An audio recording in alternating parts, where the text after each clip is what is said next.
अब जैसे गेहूँ कट जाए जो राशन चला आए तो उसके बाद हम यही बाली वगैरह बीनते थे, मऊहा वगैरह बीनते थे। उसके बाद कुसली का सीज़न आता था, कुसली बीनते थे और यही सब बेच के बचपना का ज़िंदगी हम लोग की कभी कपड़ा लेते थे, कभी घर का नून तेल लेते थे। भैया बचपन में हमारे पिताश्री बहुत नशा-पत्ती करते थे और इस वजह से हमारी ज़िंदगी बहुत तकलीफ़ में बीती है भैया। मित्रों, इस वक्त मेरी मौजूदगी जनपद सुल्तानपुर में है। आज मेरे कैमरे के फ्रेम में देख रहे होंगे एक सुंदर सी महिला खड़ी हुई है। इस महिला की कहानी जो है इस समय सोशल मीडिया पर खूब वायरल हो रही है। हम आज इनसे जुड़ेंगे, इनसे मिलेंगे और इनसे बातें करेंगे, जानेंगे कि क्या कुछ मामला है और क्या कुछ इनकी कहानी है। बहुत बहुत स्वागत है आपका। धन्यवाद। क्या नाम है आपका? रिया मिश्रा। रिया जी, आपकी जो स्टोरी है वो सोशल मीडिया पर खूब वायरल हो रही है। लोग बहुत पसंद कर रहे हैं, बहुत देख रहे हैं। जी। आखिर मामला क्या है? जो हमारी गरीबी है बचपन की, जितना संघर्ष से हम बड़े हुए हैं, पले-बड़े हैं, जो अभी तक संघर्ष करते आ रहे हैं, यही हमने पब्लिक को बताया। मित्रों, ये रिया जी हैं और रिया जी जो है आज जो है अपने बिजनेस के दम पे काफ़ी सफल हो चुकी हैं। सुल्तानपुर में इनका ब्यूटी पार्लर का काम है।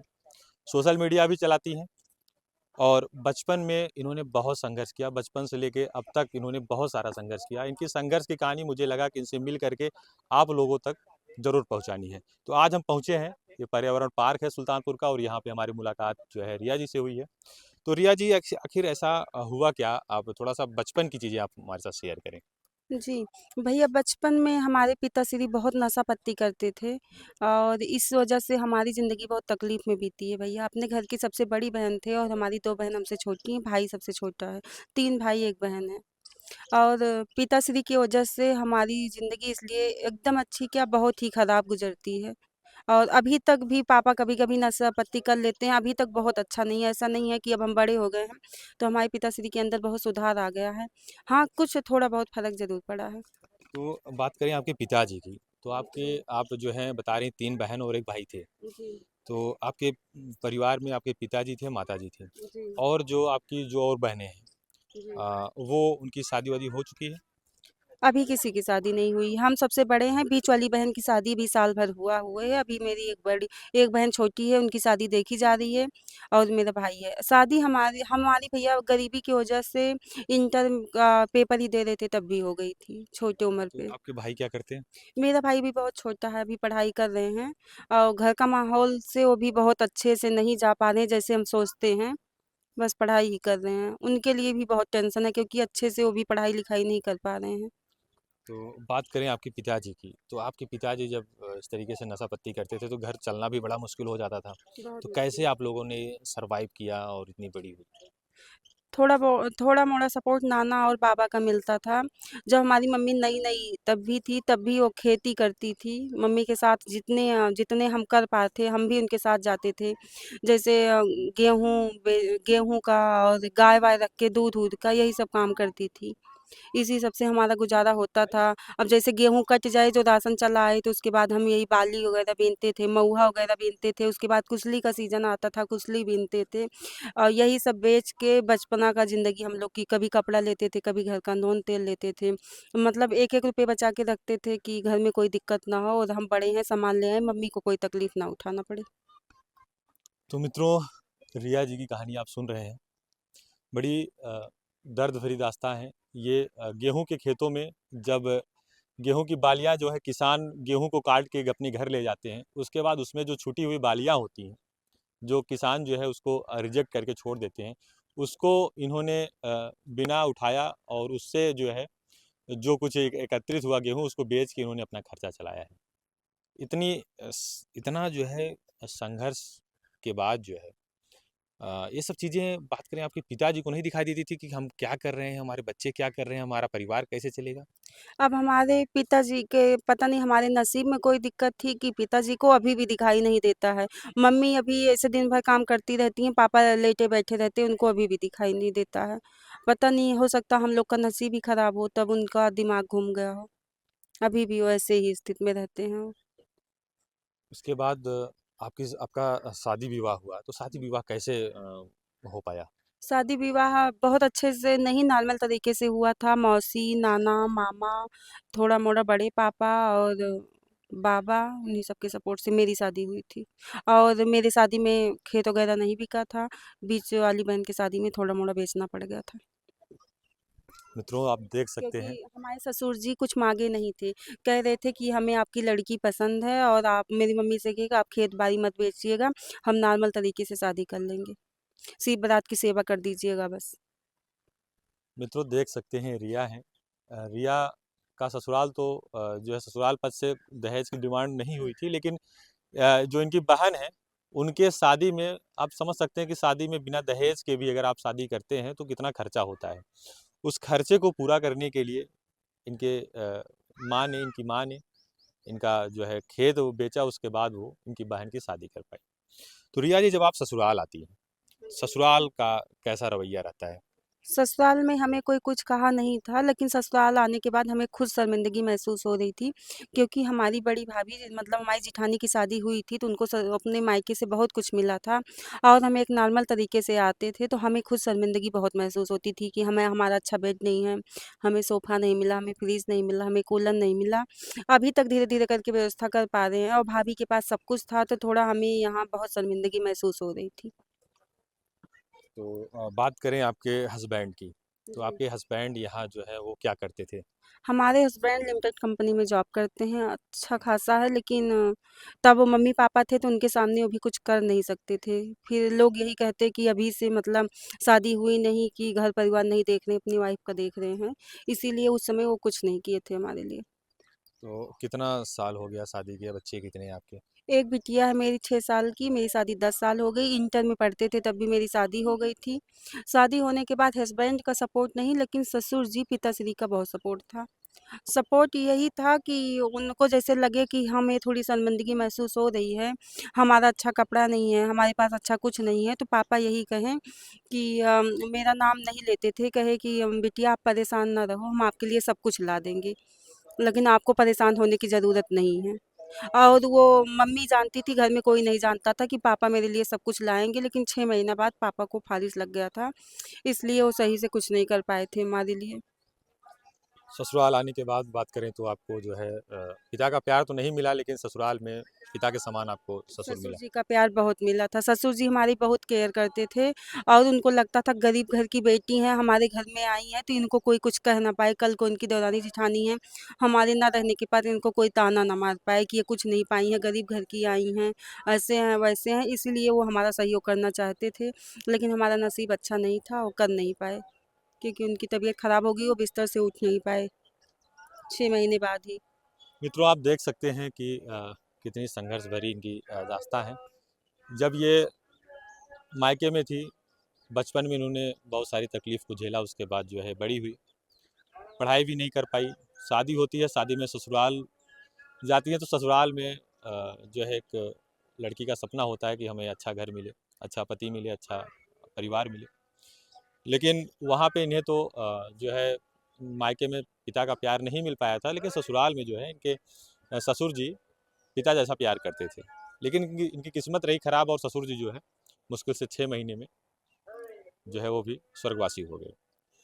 तो उसके बाद उनके जाने के बाद रिया जी बात करें तो कैसा लोगों का बिहेव रहा आपके साथ? उनके जाने के बाद तो पहला नंबर जो हमारे हस्बैंड तीनों भाई थे ये बिल्कुल टूट चुके थे, क्योंकि अभी जो सबसे बड़े हैं वो पढ़ाई कर रहे हैं, उनको भी नौकरी नहीं मिली थी।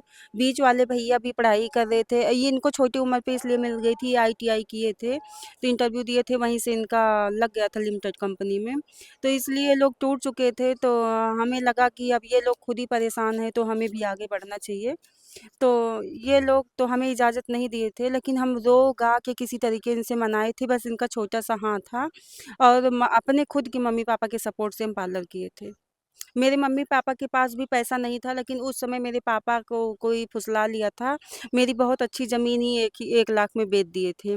तो वहाँ मम्मी जान गई थी, तो पहुँच गई थी, तो पैसा मिल गया था मम्मी को, नहीं तो पैसा भी ना मिलता। तो उसी पैसे से और मेरी बीच वाली बहन की शादी हुई थी, जो गरीबी वाला पैसा आता है 55,000, तो उसमें से 45,000 मिला था उसका। मेरी छोटी बहन जो जूता-वूता चुराई थी, 10-20 हज़ार इकट्ठा की थी उसका। सबके सहयोग से हम पार्लर किए थे। तो आज आप पार्लर चलाती हैं। जी। और ये प्रेरणा आपको कहाँ से मिली कि मैं पार्लर चलाऊँ और अपने परिवार का जो है मदद कर सकूँ? हमें प्रेरणा उसी समय मिली जिस समय हमारे पिताश्री नहीं थे, उस समय ही हमारे दिमाग में चल रहा था कि हम कुछ न कुछ ज़रूर करेंगे, कुछ न कुछ ज़रूर करेंगे। लेकिन क्या करेंगे, कोई सपोर्ट नहीं था, कोई सहारा नहीं था, तो इसलिए हमें समझ नहीं आ रहा था हम क्या करें? तो उसी समय का लक्ष्य था, लेकिन शादी के बाद जब एकदम से ससुर का भी साया उठ गया हाथ से, सास का भी उठ गया, तो हम सोचे कि नहीं अब कुछ ना कुछ करना चाहिए। तो हमारे दिमाग में आया पार्लर है तो उसमें लेडीज आती हैं, तो ये काम हम करें, इसमें आगे भी बढ़ जाएंगे और इन लोग को प्रॉब्लम नहीं होगी। ऐसा नहीं है कि नहीं जेंट्स आते हैं दिन रात होगा क्या होगा। तो लेडीज का काम है, तो हम सोचे इसमें आगे बढ़ेंगे तो हो सकता है हमारा सपोर्ट मिले, हम आगे बढ़ जाए। तो अ, आज आप पार्लर चला रही हैं जी। और ये पार्लर कहाँ पे है आपका? कुछ ऑडियंस देख रहे हैं तो जी। उनको आप बताइए पार्लर कहाँ है आपका और हम्म। पहले कैसी ज़िंदगी थी और अब कैसी है? पार्लर की स्टार्टिंग में तो बहुत अच्छी ज़िंदगी नहीं थी, कभी-कभी रोना पड़ जाता था, एक भी क्लाइंट नहीं आते थे, सोच रहे थे 8,000 रेंट कैसे देंगे, लेकिन अब नॉर्मल तरीके से है। अब पार्लर चल रहा है मेरा। रिया जी, आप सोशल मीडिया भी यूज़ कर रही हैं जी। और आप जो है ब्यूटी पार्लर के क्षेत्र में जो है अपना नाम कर रही हैं, ब्यूटी पार्लर अच्छे से चल रहा है आपका। जी। आप गरीबी से उठी और जो है आज एक बिज़नेस के रूप में जो है अपने परिवार का सहारा बनी हुई हैं। जी। बात करें सोशल मीडिया पर जी। आप एक्टिव हैं। जी। सोशल मीडिया पर किस प्रकार के कंटेंट डालती हैं आप?